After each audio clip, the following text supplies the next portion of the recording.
Hey YouTube, in this video we're going to be doing an unboxing of the NVIDIA GeForce RTX 4080 Super. So this is the Founders Edition variant in the box packaging. We're going to open it here without tearing the sides. So we got those off, and then it just opens up like this. And this is actually my first time opening it. So this is the 4080 Super. You can see it is all blacked out. They anodized what was originally like a pewter color. If we look at this 3090 Ti, the original color, I actually like the more like contrast between the metal there. So this is definitely a different look, but it is still a very familiar shape. So it is a heavy card. The cooler is pretty much the same cooler that was found on the RTX 4080 original, except they have blacked out the metal parts there, as well as kind of that uniframe body in the middle. So overall, it's still a heavy card. It is a triple slot, you can see there. It has HDMI and triple display port. These are display port 1.4, I believe, and that's display HDMI 2.0, if I'm not mistaken, or 2.1. So not a whole lot to say about the card itself. It is a very nice looking card. It has a large fan on the bottom and a large fan on the top. So the Founders Edition is usually the most sought after model. I got this one from Best Buy. So just to kind of show comparison here with the previous generation, this is the RTX 3080 Ti Founders Edition. You can see the size difference. It is quite substantial in terms of the size difference. Whereas this is a 350 watt TDP card in a 2-slot design, which is this cooler is not good enough to cool the 3080 Ti because it's 350 watts. So, but the 4080 Super, which is kind of like a 4080 Ti, you can think of it that way because it is the fully unlocked AD103. This cooler is good enough to cool the 320 watt TDP of this card. So 320 watts versus 350 watts. You can tell that this card is going to be significantly quieter, and the GPU and the memory, the hotspot temperatures are going to run a lot colder as a result.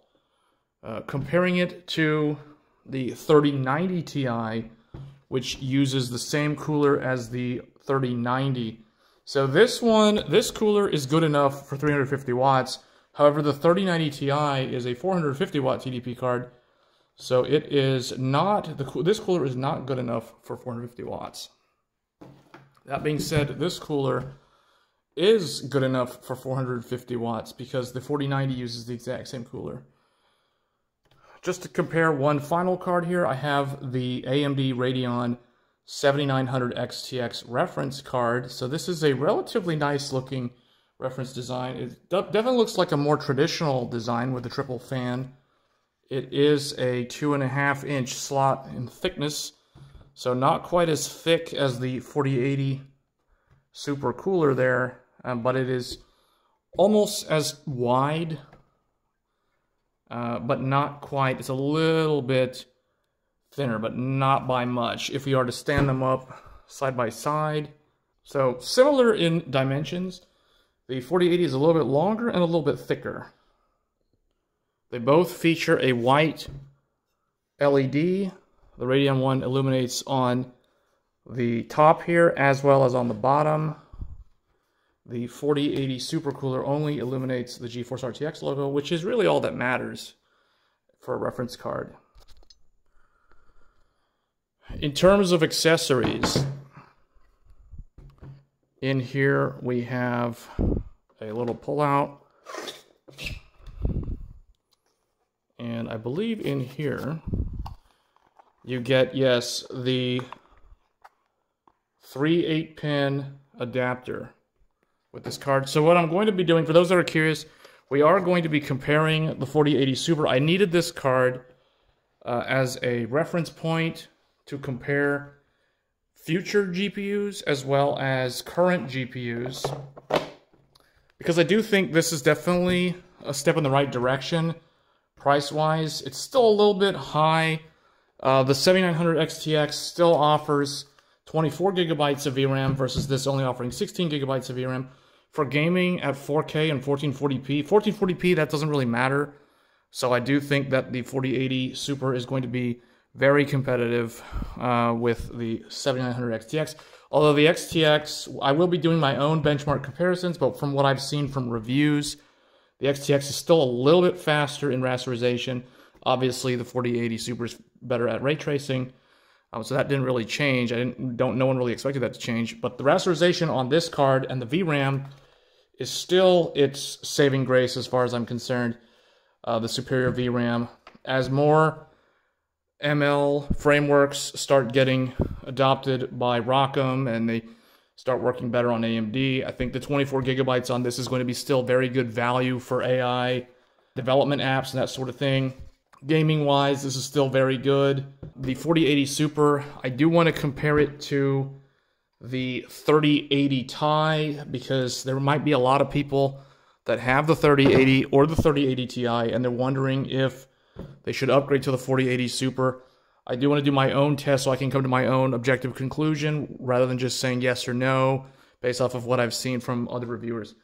We may compare the 3090 Ti as well, although I don't really think this is the correct comparison. People might be curious, so we might actually do some comparisons.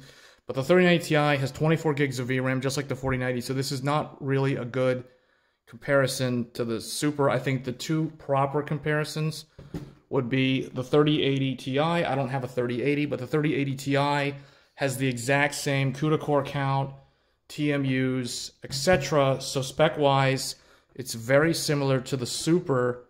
So that's why I kind of call the 4080 Super the 4080 Ti. I know it's a 256-bit bus versus a 384-bit bus, and then AMD's is also a 384-bit bus, but I think that these are the proper comparisons. So that's going to be it for my overview and first look at the 4080 Super from NVIDIA. This is the Founders Edition. This is my favorite version of the card. I think it's really the best one. It's at MSRP. There's nothing that I can say that's bad as far as the unboxing experience goes. So I hope you guys found this video entertaining, and I will catch you guys in the next one. Thanks.